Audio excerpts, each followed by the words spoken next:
All right, everyone, welcome back. Monday, week 9 of the brick wall. I'm really excited to be joined by my friend, my financial planner and strategist, Jonathan Blinken of Strategies for Wealth. Thank you so much for joining, Jonathan. Warren, thanks so much for having me on. Happy Monday to you. Thank you. Yeah, to you too. We have a long week ahead of us, but luckily it's July 4th week. So I think it feels like it's quieting down a little bit. And get that barbecue ready. Oh yeah, it's lit for Sunday. Don't worry. No, so I always start by asking everyone where they are right now and where they've been quarantining. So why don't you share that with us? Sure. Englewood, New Jersey, been here since day one when I actually got Corona. So haven't left Englewood. Well, before we get into all the stuff that you do for a living and you're amazing. I know you're involved with CSS, Community Security Service. Tell us about your Corona experience. You were one of the first people to talk to be out there with I have Corona, and then you beautifully documented on Facebook your journey and your family taking care of you. And I think that was awesome because at that point I think it was mid-March. Correct me if I'm wrong, or late March. It was still unknown to many people. It was just this fear factor of the news. So tell us what made you come out with it. Aside from sheer boredom and laying in bed for 2 weeks. So the timeline's pretty simple. On March 5th, I think that was a Thursday, I started feeling unwell and, just like a sniffle and whatever. As the weekend went on, I started feeling worse and worse. And by Sunday morning, I woke up like with 102 fever, feeling awful. So called my doctor on Monday. I said, I'm sick, here are my symptoms, maybe Corona, who knows? It took me till Wednesday until I could actually get a test because, tests weren't around. I mean, there were so few of them. Got a test on Wednesday, the 11th. On Saturday night, the 14th, the hospital called me back, said, you tested positive. So right when that happened, I had been around a lot of people as head of security for my synagogue. And I called the rabbi right up and said, Rabbi, I got to tell everyone that I tested positive and that anyone who's around me is at risk and they should quarantine. So I came out with it on Facebook, and the synagogue sent out an email to the membership, and that's when the journey started. So then after that, 3 weeks in my bedroom. Wow, that's I did 2 weeks when I had it in late March, early April. But what was that like for you? Because you're running around. I see you in the gym. You're working around. You're working out, flipping tires, pushing sleds. I know everyone had each had their own individual, unique experience. What was it like for you to be locked away? Yeah, so for the first 2 weeks, I felt so lousy that I just didn't even care, right? I was just watching TV and I don't even remember what I was watching. The third and fourth week, I was feeling better, well enough to, get up, move around a little bit. So I was kind of going stark raving mad. So I was reading, going online, watching Netflix for the first time. I'm not a Netflix person, so I watched The Tiger King, like everyone else. But I kind of went mad, and then they let me outside. I could walk around the backyard, and finally I was released from quarantine. Do you feel lucky to have had it early, and then to have it behind you? Totally. I'm so grateful. I feel like I walk around now, I have all the antibodies. I've been tested. My wife has antibodies, my kids. I feel like Superman. I'm really it's I feel like it's like go kiss anyone in the street, it wouldn't matter. Yeah, I must say that we were up north in the Catskills with my in-laws for 3 months during quarantine, and then we came back down to New Orleans, and having had it and having antibodies, made that decision a little bit easier. My daughter's going to camp every day. I definitely think that if we didn't have it, we'd still be that shook, scared situation, because there's so many unknowns. You just don't know. But at the same time, you have to balance that with living. I totally get it. And people who are afraid, and I totally get it. And we have to respect people who wear masks and want social distancing. And some people don't care, some people do. So we've got to go with lowest common denominator. Absolutely. So now let's jump in, and thank you for sharing that. And I'm happy that you're well. I'm happy that you and your family have antibodies. And like I always say, it's a blessing to have had it early. Because again, you can get back to a little bit of normalcy, even though we don't know the science. But at least there's some hope and reassurance. But let's jump into tell us everyone about Strategies for Wealth. Sure. So it's been around for about 87 years. It's a mid-sized financial planning firm based in New York. We have offices in the city, Long Island, Westchester, Rhode Island, and Boston. There are about 250 advisors. And our focus really is protection first financial planning. So many financial advisors these days want to talk about the hot investment opportunity, how to make your account grow. Our philosophy kind of takes a different approach. We say first we have to protect the asset, and our clients are the asset. How do we protect them? So it's first protection, then savings, then growth. So we kind of look at it as a pyramid.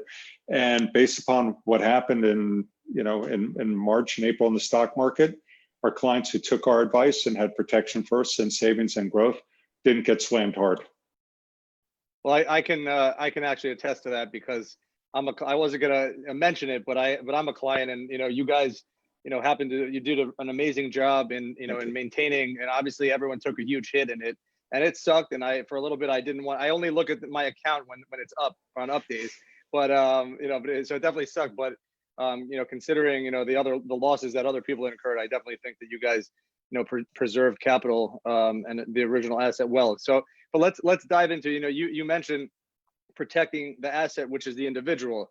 Forget about the money. So how do we go about doing that? Sure. So we call that human life value. So every person has a human life value. So whether you drive a bus or whether you're a chairman of a corporation, you have a human life value. And that really is determined by a couple of factors. Number one, your age, how old you are. And number two, how much you earn. So somebody earning $100,000 a year who's 65 years old doesn't have the same human life value as someone who's 32 years old earning $5 million a year. Doesn't mean they're worth less as a human, but in terms of their actual human life value as a dollar amount, that person might be worth more or less. So what we do is we look at what someone's human life value is, and we try and put a number on it. It's not a hard, fast number. And then we want to protect against the three things that will derail any financial plan. Those are living too long, right? Because that's a possibility, becoming disabled, or dying prematurely. Those are the only three things that can really derail a financial plan. So what we do is we look at those three things, we assess the human life value, and then we put in the right protection pieces to make sure that we mitigate the risk as best as possible. And what are the tools to do that? Because it's interesting. I'm sorry to jump. I know I asked a question. Well, actually, no. Answer the question, then I'll follow up. Yeah, sure. So the three tools are very simple. So to live too long, you got to have the right kind of savings in the right kind of places, and the right asset mix. Number two, to protect premature death, you need to have insurance. You have to have the right amount and the right kind or kinds. It may not be binary, it may be several different kinds. And to protect against becoming disabled, you need disability insurance. You need some kind of protection to protect your income, because everything we do in life rests on our income, whether it's tuition, mortgage, rent, electric bill, Amazon. We all need income to protect that. I've heard from some folks, because I interview a lot of entrepreneurs and startup founders on here, and I've heard from some advisors, that as an entrepreneur or a founder of a company, disability insurance is not a great idea, because they said to me, "Oh, you're going to stop paying yourself?" What do you think about that, and what do you say to that? Yeah. So first off, if somebody's totally disabled, they really can't work. And that doesn't happen very often, because 85% of disabilities are partial in nature. So for entrepreneurs, what you really need is some kind of protection that does at least replace some of what you would have put into the company in terms of sweat equity, okay? Because if an entrepreneur who started a company, founded a company, gets sick or hurt, they're going to need to bring somebody in to do some of the day-to-day for them that they can't do. That costs money, right? Whether it's $20,000 a year or $2 million a year, they need to protect that. So disability insurance is important to have, and it's especially important if you're a W-2 wage earner. If you have a lot of real estate, you derive a lot of income, from passive investments in real estate, may not be as important. But certainly W-2 person, 1099 person, and I'd even say someone who owns and runs a company should have some disability insurance as well. All right, we'll talk about that offline. No, I'm kidding. Personally. How did you get? I mean, I jumped. We jumped ahead, but and we dove right in. But how did you get started in financial planning? Yeah, great question. So when I graduated college, I went into advertising. The only reason I went into advertising because every summer job I ever had was working in the library of some ad agency, basically delivering articles, delivering coffee, getting sandwiches. And so I graduated college, went to work for a division of Ted Bates. So after a while, lost my job because Ted Bates was taken over by another agency. I went to another agency that got taken over, last man in, first man out. So a friend of mine said, I know a guy in employee benefits and he needs someone to do marketing for him. So I went to work in employee benefits, group health insurance, group life insurance, dental insurance. And I took to it very quickly. And then when the Clintons got elected, I got nervous about national health insurance. So I said, I'm deriving 100% of my income from group health insurance, and here we may have national health. And I said, that's not protection. I have all my eggs in one basket. So I went and got licensed and started doing financial planning. I still do employee benefits, but I also started doing financial planning. So that's how I got into it. Started with Mass Mutual, spent 13 years there, and now I've been 11 years at Strategies for Wealth, which is part of Guardian. That's so. That's a great story. And let's talk about protection. Why is that so important to you? Yeah. So I grew up in New York City in the 70s. Kind of feels like it does today. Right? It's a little sketchy in New York now. And I used to commute to school on the number 4 bus. I got on at 89th and Madison, went up to 110th in Amsterdam. And it's a little short Jewish white kid going up to 110th in Amsterdam back then. It was not so easy, right? I got mugged by the same guy a couple of times, actually. And my mom used to give me mug money. So if I got mugged and you didn't have money, they'd actually beat you up. But if you had $2, $3, $4, $5, they'd leave you alone. So that was the first insurance I ever had, was the mug money that my mom put in my pocket every day. And so growing up, I learned to mitigate risk. You knew what streets to walk down, what streets not to walk down, what neighborhoods to go into, and so forth. So that protection idea has always sort of been in my head since I was a kid. How do I protect myself? And how do I protect those that I love? Because if I was like going out with my family or something like that, I was always looking around, head always on a swivel, always like, what could go wrong? Maybe not a great way to live, but that's sort of how I'm wired. That's very interesting. So do you still operate like that? Like you have a lens with assessing every scenario? Yeah, so I do. It's a little weird, and whenever we go on vacation, the kids and my wife always joke around that I'm their personal bodyguard, but it's kind of natural. It's kind of secondary, kind of runs in the background. It's not a front and center kind of attitude, but it's always there. And with my clients, and this is where it really works, I'll look at my clients and I'll kind of assess what risks that they have. And the worst risks that they have are the ones that they don't know about. So most people I work with are pretty darn smart, and they know if they don't have enough life insurance or enough savings or enough disability, or if they have too much risk, or if they have too many eggs in one basket. But they may have some risks that they're not aware about, like enough liability insurance, or their wills are not done properly. They haven't changed the beneficiaries on their IRAs and 401ks, things like that. So I'm looking for the little things that they don't know about, because you can imagine the unknown risks are the most dangerous risks. So I turn them on to that so that we can get them out of the way. That's awesome, and I think it's cooler that it comes into your work life, and that you're able to assess those risks for others. Tell us a little bit about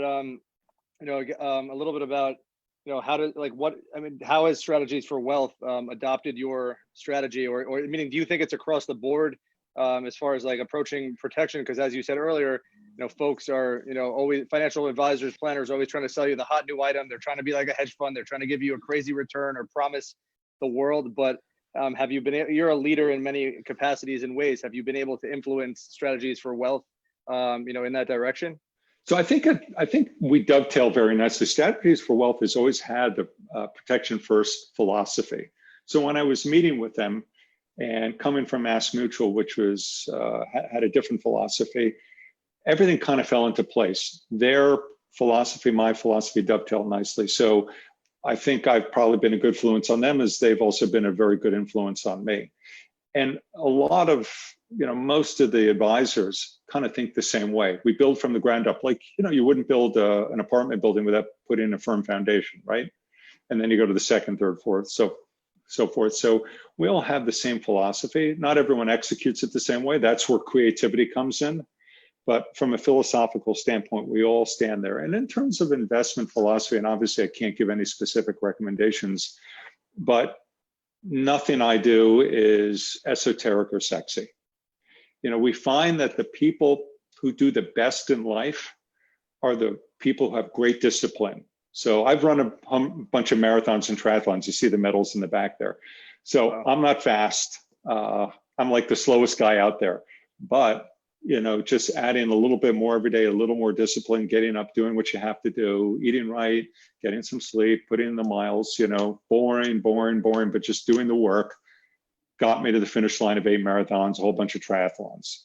Wow. So yeah, it's the same kind of thing. So it's not sexy. So what we preach is save in lots of different buckets, but and those different buckets will have different tax advantages or disadvantages, because we don't know where taxes are going to be 2, 3, 5, 10, 20, 30 years from now when you retire. So if you have lots of different investments in lots of different tax buckets, some will react well, some not as good, but at least you have tax diversification. Everyone talks about asset diversification. I like to talk about tax diversification. It's not sexy, but nor am I. That's a good answer. How do you, I do a lot of selling. For our digital marketing agency for PR. We're selling a service. They pay us if we generally succeed, and we do our darndest to succeed for clients.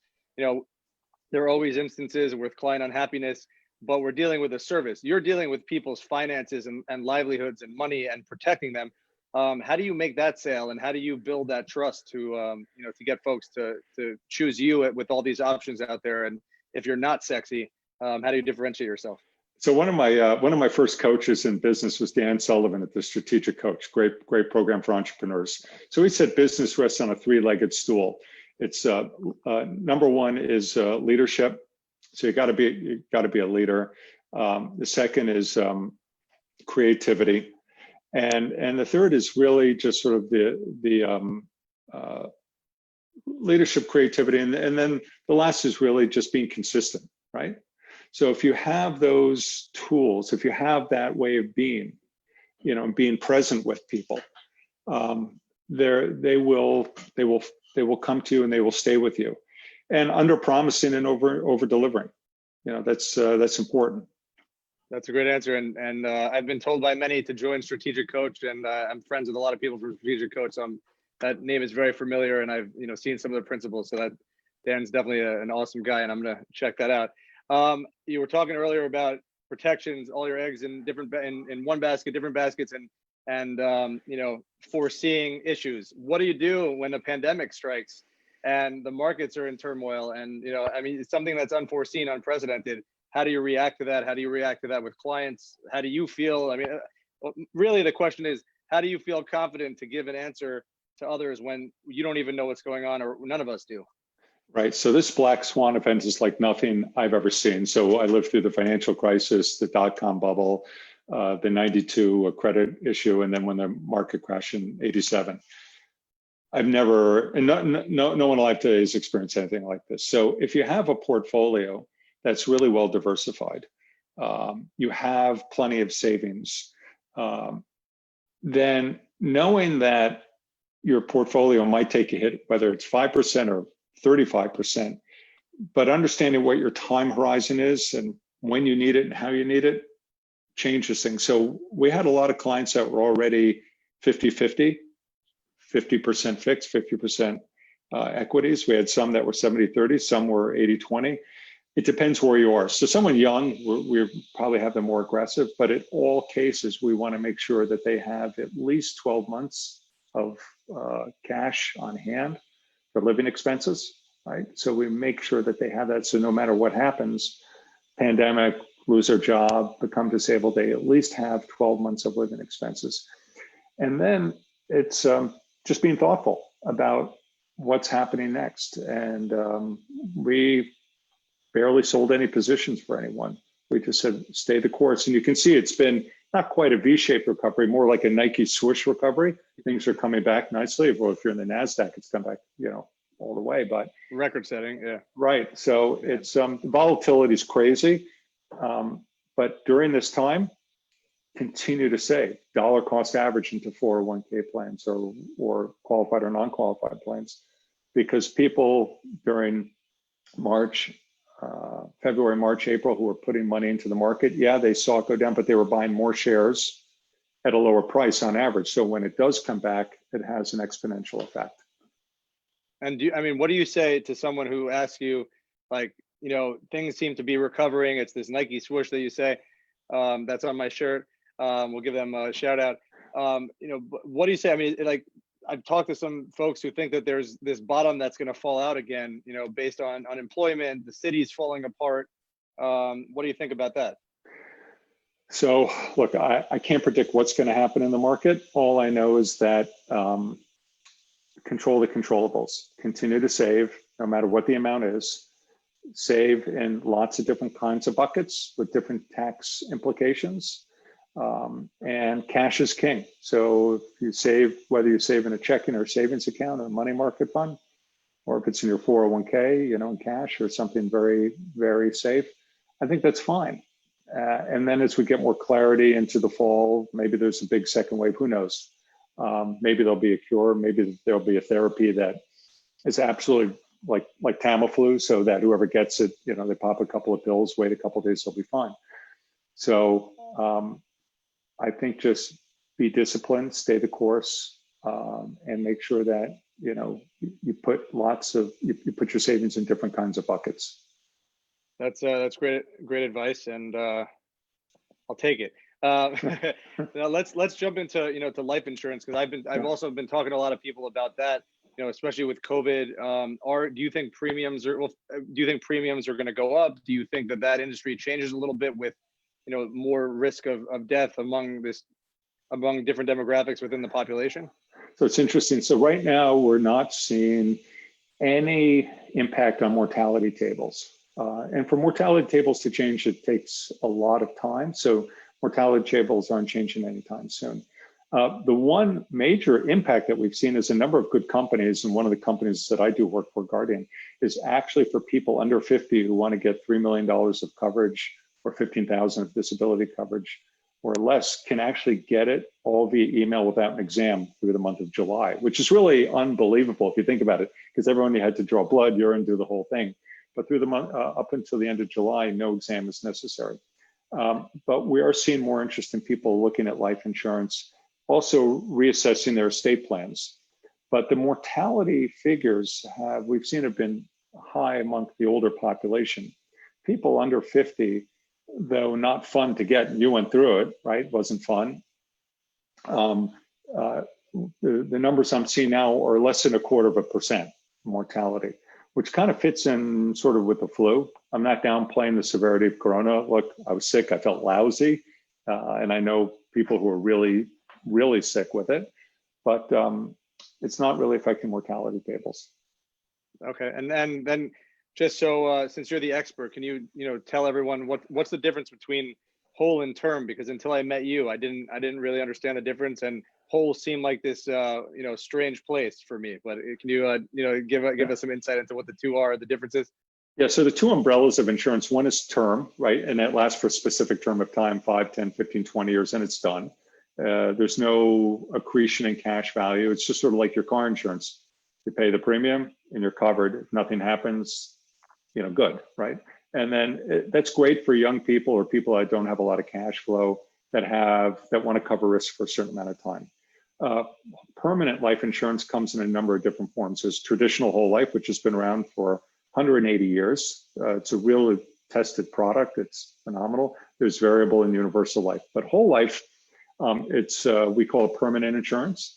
It has a guaranteed, in many cases, a guaranteed cash value. And my clients during this whole COVID thing loved it because they got their annual dividend. It has to go up necessarily by contract each year, has a guaranteed premium, and it lasts forever. So if a person lives to 120, great. You can use the cash value for anything you want. You can take it out. You can, invest with it, take a loan from it, use it for supplemental retirement, or just continue to let it grow. It works beautifully on your balance sheet, and banks love seeing it on your balance sheet because it's one of the highest rated assets you can get. Well, because you can't touch it, right? Well, you can't touch it. You can touch it whenever you want. So if you have a whole life policy that has, let's say, $100,000 in cash value, you can take it out, use it for anything you want. You can borrow probably 95% of the cash value, and the policy is still in force. So yeah, it's a great thing. Or you can get a line of credit against the cash value, which is even a smarter idea. Absolutely. Then you leave it there. I appreciate you giving us that education into that. So now let's, I mentioned earlier a bunch of leadership roles, but I want to talk about one specifically. I know that at your synagogue in New Jersey, you were at my synagogue, which is still our synagogue. You were part of Community Security Service, CSS, which is again ties into your theme of protection. But then, as a real leader, you started it and formed CSS, brought it to your synagogue in Jersey. Can you talk about that and talk about like why you're so passionate about CSS and protecting the community? Yeah, so since time immemorial, there's always been anti-Semitism, 3,500 years. So unfortunately, synagogues are targets, and we saw how tragically things unfolded, either the Tree of Life Synagogue or Jersey City, what was happening in Brooklyn in the fall and the winter. But before that, I got the rabbi to agree to allow us to set up CSS. Now I can't, of course, talk about any of the methods and practices, but what we do is we are a force of about 40 people in our synagogue. We're all volunteers that go through training, both physical and classroom, to understand what the risks are, how to spot the risks, and how to defend against the risks. So the more people we get aware, we make aware of how to protect each other and kind of build it out into the community, the safer we're all going to be. It's amazing. I would get phone calls from people who weren't on duty saying, I saw a car go by the synagogue a couple of times. I got a license plate. I saw it on Thursday afternoon. It didn't look right. Can you get someone to run the license plate? And then I would, call a local precinct, we'd get the plates running, usually it was fine.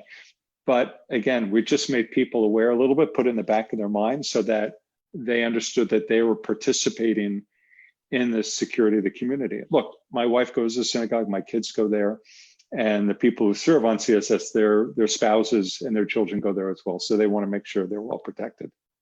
I mean, that is certainly important. That's why I joined. I mean, I think, protecting the people, is the most important thing. And unfortunately, there is definitely a need. And I think with all those incidents that occurred in, the past, 12 to 18 months, there was an influx of folks joining. But, I guess that's the new reality. But, I commend you and appreciate, that you founded it there. And I'm sure the community does as well. Thank you. Thank you. Yeah. All right. So so now before we go, I want to share. I want to ask you to share where you could be found and where Strategies for Wealth can be found online. Sure. So you can go to strategiesforwealth.com and you can look me up there. You can also go to blinkenfinancial.com, BLINKEN financial.com. And my email address is Jonathan _Blinken, BLINKEN @strategiesforwealth.com. And the office I work out of when it reopens is at 120 Broadway in New York on the 37th floor. If any of your friends, clients, loved ones have any questions, we're here to help. We're here to just give great advice. And I always like to say we love our clients. And I don't mean love as an emotion. What I mean, it's an acronym for leaving others valuable experiences. So that's what we do. We want to love all our clients. We want to leave others valuable experiences. Well, we'll leave on that, and I appreciate that. And I as I said earlier, I can attest to the value and advice and everything you guys do as a client. So I appreciate you. Thank you for taking the time and joining, and thank you for bringing me into the fold there with your awesome team. And I wish you healthy recovery. I mean you're already recovered, but I wish you health and happiness, and hopefully we can have a drink together sometime soon. I look forward to it. Thank you so much for having me on. Really appreciate it. You're doing an awesome job. Thank you, John.